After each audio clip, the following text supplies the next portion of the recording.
Help me out with that. I mean, your roads, your police department. Could you use your mic, Dennis? Who's coming through? Paul?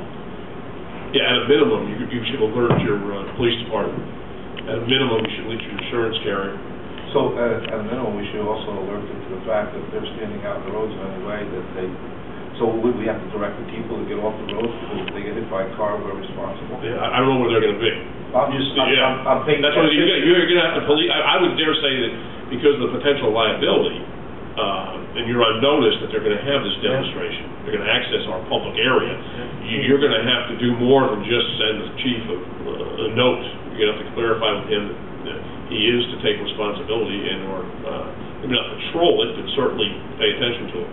Well, you know, the probably pretty good areas, of course, when you're going down towards Cabela's, there's not through traffic. Yeah, I assume that's where they would be. But right. They could be on the Menacing Trail. But I don't know. Oh, boy. Ball field. So, yeah, if they're on Menacing Trail with those ditches up there, that's a real problem. There's no way they could be across the street from the school. Correct. Is that town property across the street? No, they own it. They own that. The state, Burke owns that. Burke does, yeah, Burke bought Cabela's, so they own all that. The only place they can use is actually town road. It would probably be the road, yeah. Right. I'm guessing that's what it means. Yeah. Is the highway department horses on New York now? With barricades up and barricades? I wouldn't be surprised. The village hasn't. Yeah, no, I've seen them. Well, they made a police chief and put them out and just inform the people supposed to be behind these barriers at all times. Yeah, because you get somebody blowing through the stop sign down there. Yeah, exactly, yeah. I mean, that's what we do in New York, guys. They always put some kind of gate up. Right. Okay, guys, behind the gate or... Well, potentially here, and it may be more, they're going to have 200 people there. That's what they're basically saying. When the number assembles, you know, let's say it was 500 or something, doesn't there come a point where you have to get some kind of a permit or something like that? Yeah, potentially. I don't know without seeing the code. I assume you have something on the books now. Well, I think we should turn it over to Dennis, right? And have him evaluate it completely and let us know on Thursday? He's going to have to monitor. Yeah. Well, he'll be here Thursday when asked. Right. Okay. Very good. If you want to get that Dennis, get that tomorrow before Thursday. Yeah, I'll get it to him tomorrow. Let him work on it. Yeah. Okay. Police officers. They'll be there all day. Do it for nothing. Orange County Emergency Services training is for elected officials on May 20th, and then the Police Department and DPW leadership would be on June 22nd and 23rd. And you see the flyer here. And basically, the first part of this really pertains to us. It says executives and elected officials will be on Thursday, May 20th, and starts at 10 in the morning, ends at 2:30 in the afternoon, and it's out at the county 9/11 Center. I intend to go, but I think that perhaps some of the other board members need to go in case they're the deputy supervisor and I'm out of town or whatever. We've had emergencies before. When we had the flood out on Celery Avenue, I was here, but Dennis was in California. Right. And there are certain things we have to do.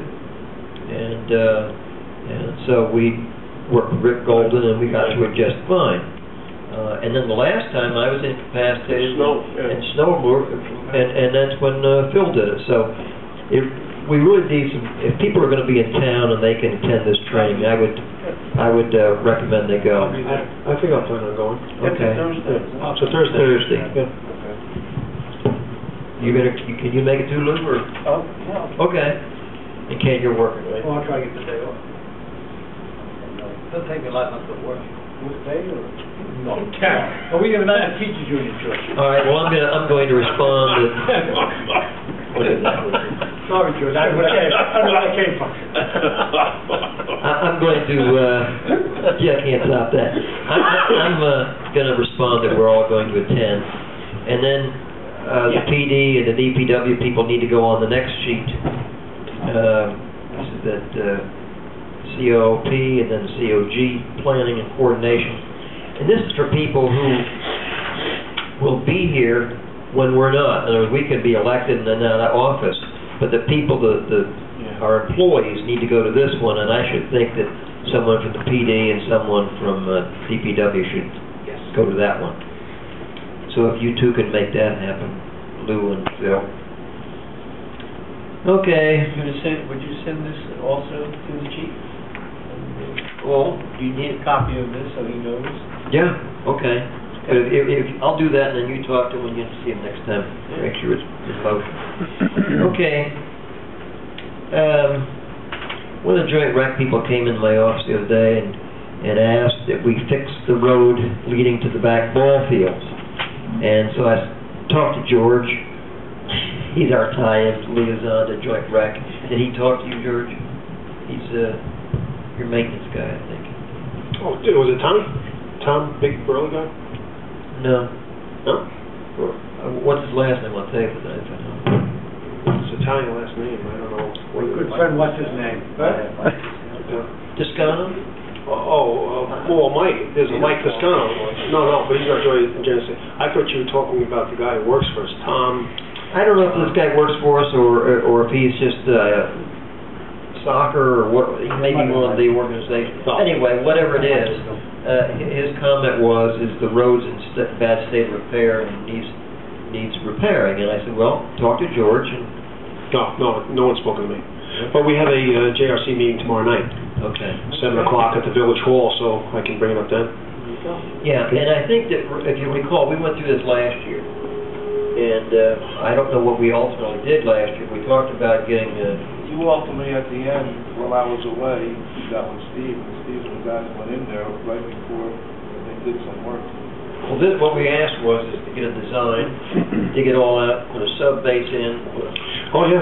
And was that done, do you know? No. All that work? No, because what happened then was when we had the engineer look at that. Right. I met Sean out there, and we went over through that whole thing, and there is a report that he gave. But, being the cost of that and versus what we could do, and as of the fall, when Steve did that, it sort of got like rave reviews. Everybody seemed to be happy. Now, happy with, I guess, the potholes and stuff were taken out. My engineering perspective of this. You put asphalt on top of the ground, on wet ground, with no good sub-base, it's going to pop it. It looks great for 3 weeks, and you'll be back like we are this year doing it again. Right. The only way to preclude this from happening is to do it right the first time.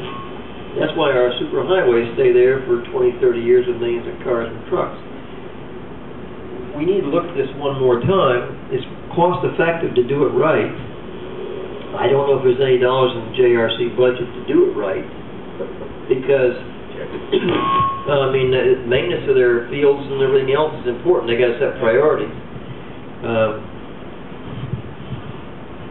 But I know we're strapped for the roads, so but anyway, we need to work out a... Well, as I said, I hope this gentleman shows up tomorrow night, but... Okay.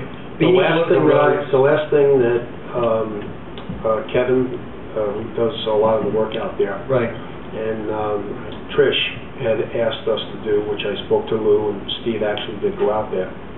There was a problem with drainage, and they went in there and dug out the drain on the right-hand side. This is the second entrance. And what they were requesting is that be continued on, for a stretch. Of course, now they're doing the pickup and all other kind of stuff like that, so we knew it wasn't going to be done. But this is the first I have heard about